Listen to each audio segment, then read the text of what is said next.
I'm here with John Barklow, big game product manager for Sitka, and I can tell you right now, Barklow is a stud. Spent over 2 decades training some of the military's most elite warriors in the foulest conditions, and you literally taught survival. Yep. So you're the perfect person to design not only the packs, but lay out specifically what every pocket's meant for and specifically the application for the pack. So first, let's dive into the Mountain 2700 and just let's talk about what you put into this. Yeah, the intent of the pack for the 2700 is really it's a day pack. It's a great day pack. It's a great pack for scouting. You know, you can use it year-round, shed hunting. You can go out for the day. There's no expectation to necessarily carry meat. You know, I like to say it carries 45 pounds comfortably. So, I mean, you could carry, I know I've had friends carry antelope out with it, yep. but there's no specific features for meat hauling. But really the intent, because it's a day pack, is just super easy access to things that you would normally want when you're out scouting or hunting for the day. Spotting scopes, tripods, you know, rain gear, puffy gear, you know, access to water bladders, things like that. All right, well, let's walk through it. Let's break this thing down. Yeah, so the first thing I would just point out is this is a fixed suspension. So what that means is there's no adjustability really to the suspension. It's going to fit the vast majority of people, like it's going to fit you. It fits some of the, you know, smaller guys in the office.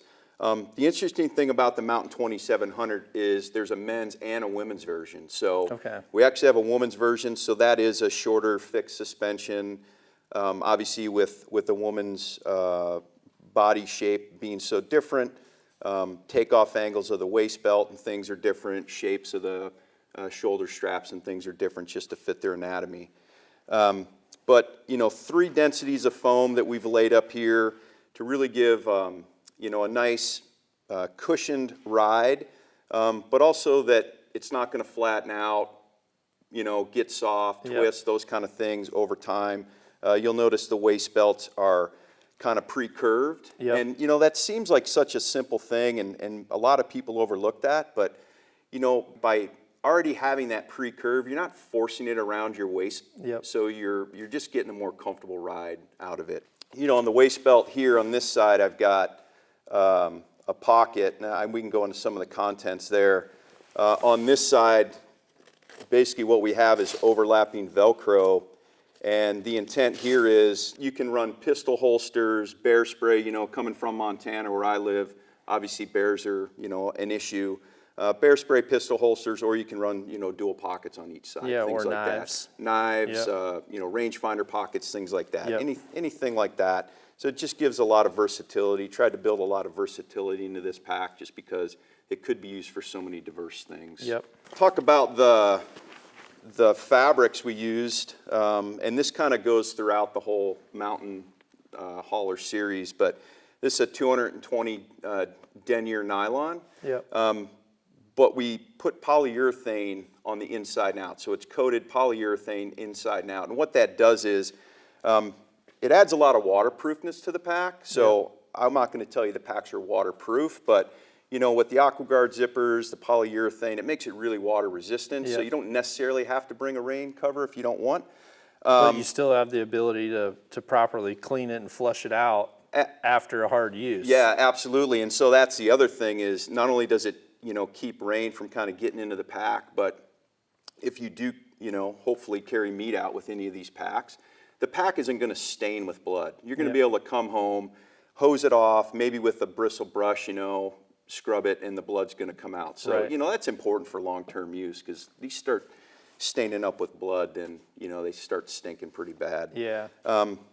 But we've also taken, and you can see it's just a little bit different tone, but we've taken 450D nylon and we've put it in all the critical wear areas. So backs of the pockets here, bottom of the pack, bottom of the waist belt, just to give it that durability. So we've tried to, you know, find a really nice balance of weight savings and durability so that this pack's going to be around for a long time for the user. So this pack in particular, the way I've set this up is I've set this up what I would take on just a day hunt. So, you know, the intention is I'm going out for the day, I'm gonna go, you know, say look for a mule deer, an antelope, something like this. So I just kind of packed it up kind of with my personal gear and the way I would use it. So the first thing is, you know, assuming I'm gonna go out on an archery hunt, I've got my bow here. Just in the side pocket, you know, I have things like some food and some bars, energy gels, things like that. I've got my scalpel in here and hunting license. Yep. And then I carry one of my releases. I always carry two. So Yep. generally one's on my body, and then I'll carry another one in here. Yep. Yeah.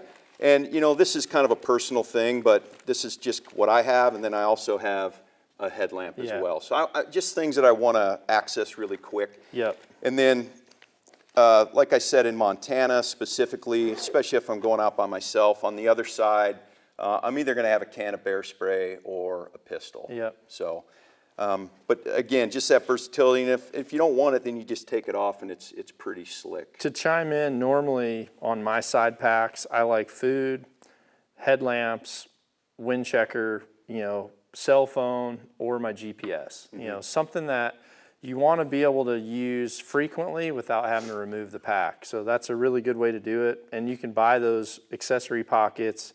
And like you said, not just put them on the one side. If you want to have them on both, if you want to use one for rangefinder or something like that. And you can also mount them in different areas as well. Yeah, you want to build a lot of versatility in, because we all do things a little bit different, and that's what's so cool is, you know, watching how you design a product and then how people use it, and you know, it gives you ideas actually for future projects, which is pretty cool.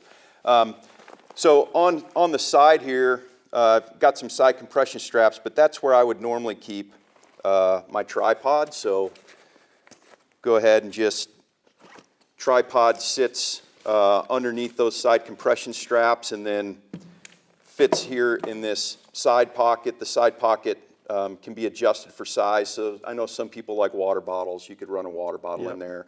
You could put a tripod on one side, spotting scope on the other. Again, just kind of add in that versatility. I've got the spotting scope actually on this back pocket, but we'll go to the top first. So kind of easy access things. Basically, I've got gloves and a beanie. You know, in the mountains, no matter what time of year, I think that's a pretty good thing to have. Then you can have extra food, things like that. I don't know what else you would maybe carry in the top lid, but again, depends on the season. Top lid for me, I guess to back up one step, the side pockets, if you are going to be self-filming, utilizing a tree arm, a lot of times you can remove the tree arm. They slide right down in the side. It works great too if you're going up into a tree stand. You can actually hang the pack on a hook and then still be able to access that side pocket. I normally think about where my hook is when I'm in my stand, so that when I hang that, I'm gonna wanna set my camera arm in the side that's easiest to get to, so you're not trying to fumble around a tree. And then I personally film a lot with a smaller, more compact camera. My more compact camera would be in this top pouch, so that as it's hanging, I'm easy to access this and slide it right on top of the tree arm that's in the side. And a lot of times, if I'm not having to carry my bow, the actual base itself would be attached on the far outside of the bag.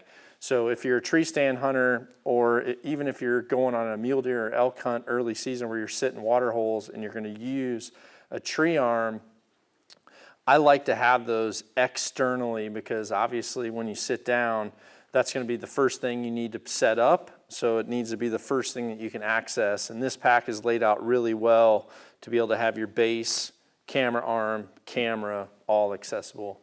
I'm glad you said that, because that's not something I traditionally use, but that's why we want versatility built into these packs. On the side, you'll notice we have two big side pockets here. Again, a lot of versatility, easy access.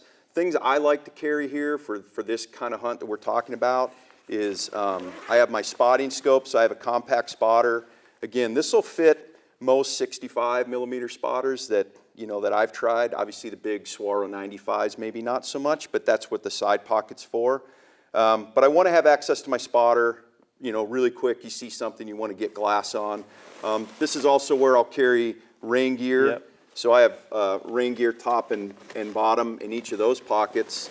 Yep. And then just for those, we just had one actually, those flash thunderstorms that roll over the top of a mountain. Yep. I like to carry some kind of shelter, so this actually is an 8x10 flash shelter Yep. that we've got that I'll carry right there, so I can pop that up, throw my rain gear, duck underneath, you know, keep glassing, et cetera, as those afternoon thunderstorms kind of come and go. So again, just real quick access to things, just to build in that versatility. Before we actually dive into the pack, I'll just spin it around and just show you that hydration obviously is an important thing. So if you are running bladders, there's a port, and then you can run your hose out either side. And then one thing I haven't shown, mainly because this is more of a archer audience, is all the packs are designed for our gunslings. Yep. So you can carry a rifle on left or right side. So that's pretty much the exterior of the pack. If we go inside, again, this is just kind of what I would traditionally carry for the day. We've got that bladder pocket for the bladder, and a little hook, so as it continues to lose water, it won't just fall to the bottom of the pack. And then I do this a lot, and this is probably a product of, you know, living in Alaska for so many years and being in such poor weather. I like to internally waterproof contents in my pack. So Yep. these are the Sitka dry bags, and you'll see as we, you know, pack and unpack all these packs, I kind of do that. And I'll just put things in here that I don't necessarily want to get wet. So because this is kind of an early season scouting trip, I've just got, you know, this is the lightest weight puff jacket we make, the Kelvin Active jacket. So I've kind of got that in there.